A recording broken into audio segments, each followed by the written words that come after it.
So let's take it easy today again. Welcome to the Rosa Mystica, and today is the day of Antarctica. So we're traveling down south as far as we can, down into the silence and the stillness within you on your South Pole. So that's really interesting to look at it like that. And what we're going to discover is the transformational power of stillness, of it's like an empty landscape.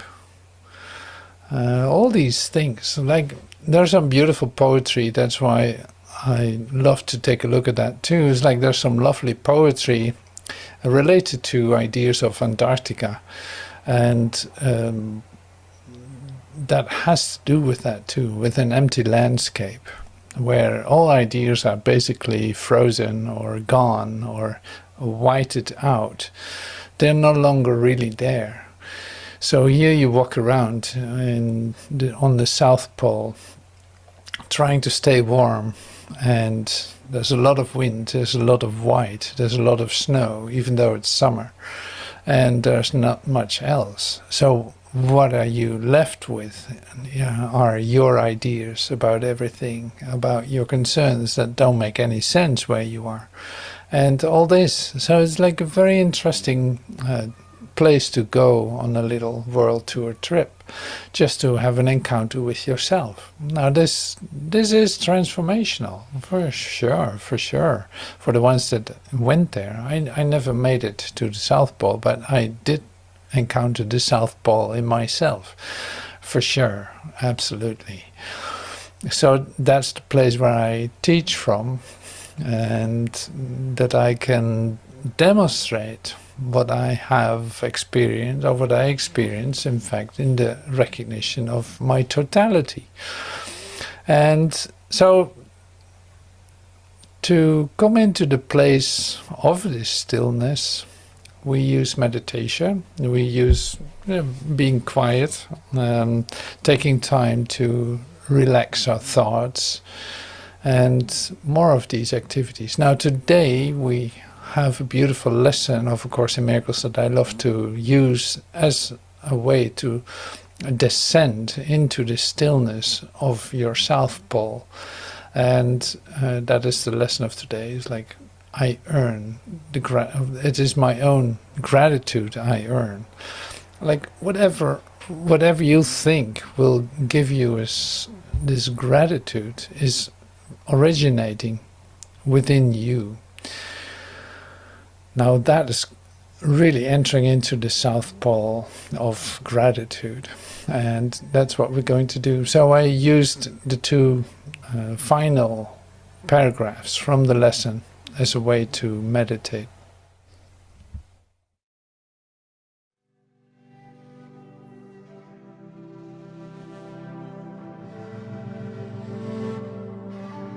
It can be, but my gratitude I earn.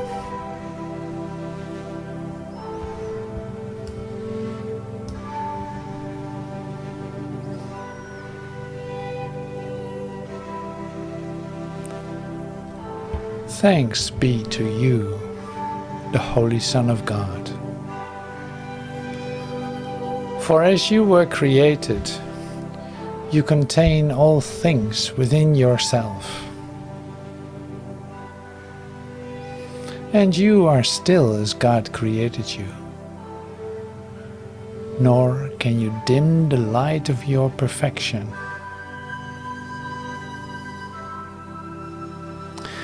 In your heart, the heart of God is laid. He holds you dear because you are Himself. All gratitude belongs to you because of what you are.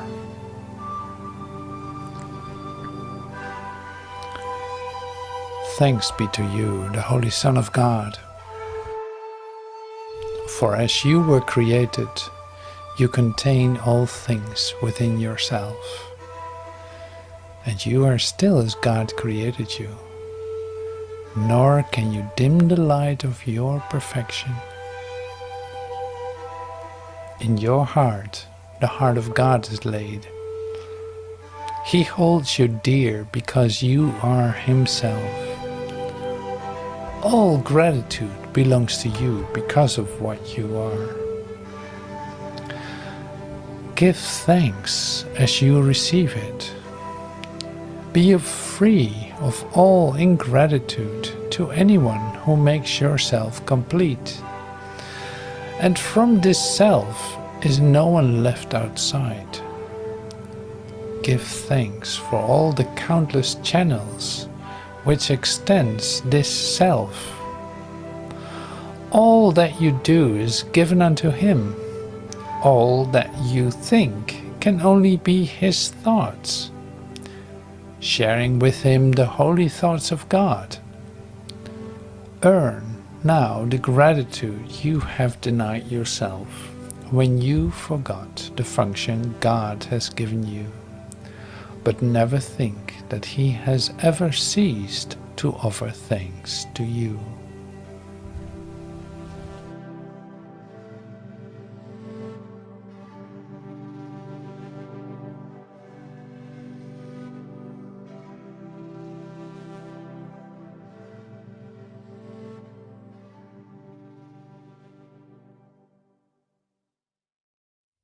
Thank you everyone, thank you so much for joining for a moment in this silence of your South Pole. That's one way to say it, isn't it? So, continuing with the Rosa Mystica, we're looking at, I want to share something about the landscape and the impact of the landscape on, like, the transformational role of the landscape. And it's not that you don't know it, it's just it opens something up that I thought was interesting to take a look at. So that's the next thing I'm going to share with you. Transformational impact of an empty landscape. The lack of external stimulation effectively turns the focus inward. With nothing to occupy the mind externally, one is often compelled to confront their own thoughts, feelings, and inner landscape. This can be challenging at first, but it creates a fertile ground for self-reflection and deeper self-awareness. The profound silence often found in these places is a rare commodity in modern life. This silence can be deeply restorative, allowing for mental clarity and heightened awareness of subtle eternal processes. Now, we practice this with meditation, of course, so it's nothing new to the ones that are actually doing meditation. Empty landscapes naturally foster solitude. Being truly alone, without the usual social interaction or demands, can be incredibly empowering. It allows individuals to shed societal roles and expectations and connect with their authentic selves. In this solitude, individuals may confront their fears, anxieties, and aspirations, and unresolved issues. This confrontation, while sometimes uncomfortable, is often a necessary step for personal growth and transformation. Because I wanted to introduce a little bit, this is nothing new, it's not really like big news. It's just interesting to see that, whether you're aware of it or not, the place that you find yourself influences you, because it will distract you if there's a lot to see. But if there isn't a lot to see and it's empty, and if it is there's like kind of not so comfortable, other things happen. Now, we all have experiences with this, and it's not that we're going to talk about that too much, but it is like, yeah, your surroundings influence. The space literally influences the activity too. Like these are reflections of what you are thinking about yourself, where you want to be distracted by. And that's a good reminder. It's like, oh yeah, I'm actually doing that myself. And I choose the surroundings that I place myself in. And if that is distracting to me, I have asked for that. And this principle is good to remember. That's why I use it. It's like, yeah, so you can go to the South Pole to have an experience of emptiness and of stillness. But that would be like a huge step to do so. And you don't know how to prepare for it. Now here, this is like the dark night of the soul, you could say, is the same as going down to your South Pole. Like dark night of the soul would then be to be without distraction, fully aware of where you find yourself, that you're doing it to yourself, that literally it's not depending on anyone else.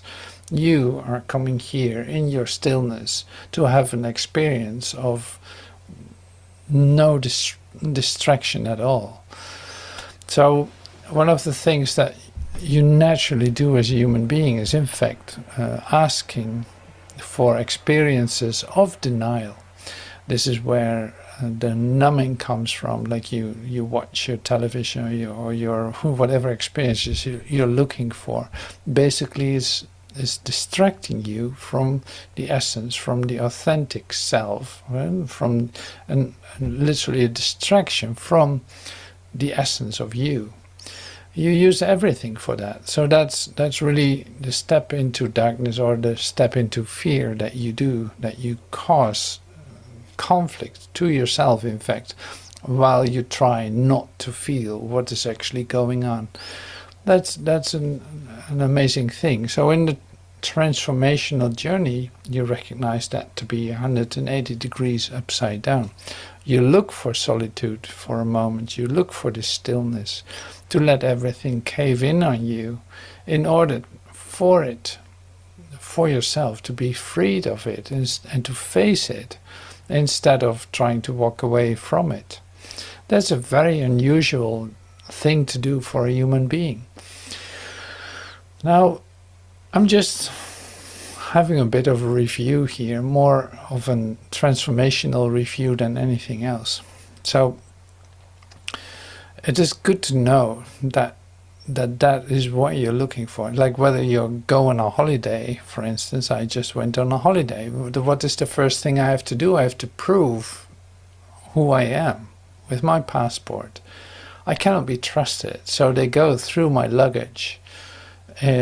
While I say like, hey, brother, you can trust me. I don't want any of you. I don't want to harm you. I'm here in total love and peace. Well, if I would express myself like that, then I would not pass through customs. So I play the role of the denial of who I truly am, in order to achieve a goal, like entering into a country or something. Like while I'm knowing that I'm not the one that's on this picture, I don't hardly recognize myself in the first place. Like, wow, that's not looking too good. That's been a while. Or anything like that. And yeah, please go through my luggage, but there's really nothing in there that shouldn't be in my, like, no, trust. Where's trust here? That's gone. So, in other words, I'm entering into a world where that is normal, to defend yourself, to distrust, to look for justice, to have rules, to live by these rules. And if you step one little bit outside of it, you will be slammed into the rules. Now that is an amazing thing. Like, that just does not stop. Like, yeah, you can come up with lots of experiences, or lots of rules that are made up, in fact, to confirm that you're not trustworthy, that you need to be checked out. By who am I checked out? By the one that's a liar himself too. So it's like corruption corrects corruption, which is not making any sense. But anyway, so passing through customs, you enter into a country. It's like there's wherever you go, this is another experience. Like I'm sharing my holiday experiences. There's no such thing as pleasure in the world. Like there's no such thing. You can try to look for it, and you get advice like go this place, and you're gonna have a wonderful experience. Yeah, look at the pictures. And then you see like, well, it's very hot here. There's hardly anything to drink here. There's no cooling down of any kind, and I'm here in the middle of the day as a tourist, and now I want to have some fun here. Now what can I do? It is a ruin I'm looking at. It's very old. It's very dusty. Now how am I going to enjoy this? Like totally impossible altogether. Just some examples. So that will be when you go to the South Pole too. It's like there's no way you can prepare yourself for it. And so I'm going to share one poem by someone who was there and who wrote a poem about that preparation to go there. Bernadette is her name, Bernadette Mayer. Be strong, Bernadette. Nobody will ever know. I came here for a reason. Perhaps there's a life here of not being afraid of your own heart beating. Do not be afraid of your own heart beating. Look at very small things with your eyes and stay warm. Nothing outside can cure you, but everything's outside. There is this great shame for the world in knowing you may have gone this far. Perhaps this is why you love the presence of other people so much. Perhaps this is why you wait so impatiently. You have nothing more to teach. Until there is no more panic at the knowledge of your own real existence, then only special childish laughter to be shown, and no more lies, no more.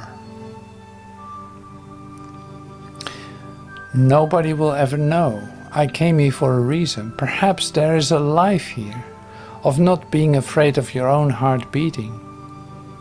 Do not be afraid of your own heart beating. Look at very small things with your eyes and stay warm. Nothing outside can cure you, but everything's outside. There's great shame for the world in knowing you may have gone this far. Perhaps this is why you love the presence of other people so much. Perhaps this is why you wait so impatiently. You have nothing more to teach. Until there is no more panic at the knowledge of your own real existence, then only special childish laughter to be shown, and no more lies, no more. Not to find you, no. More coming back and more returning. Southern journey, small things and not my own debris.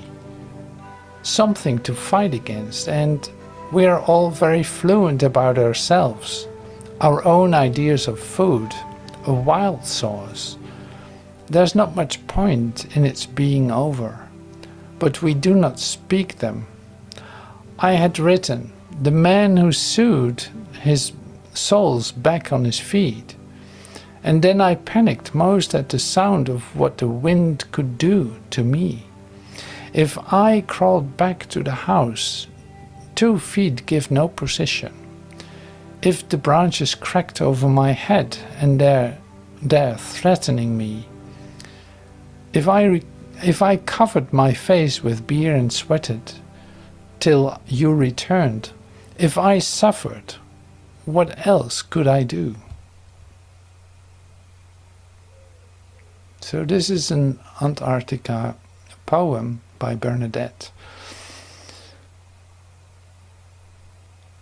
And I found this one too, Elizabeth Bradfield. High buns, these are high buns, and like almost like a haiku kind of.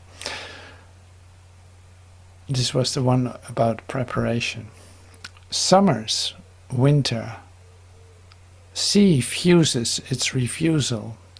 We rip a small seam. Unhatched shell cracked. Extracted. More empty cupped in unturned palm. Months, years preparing. Dirty scamming tag-along. I'm not prepared.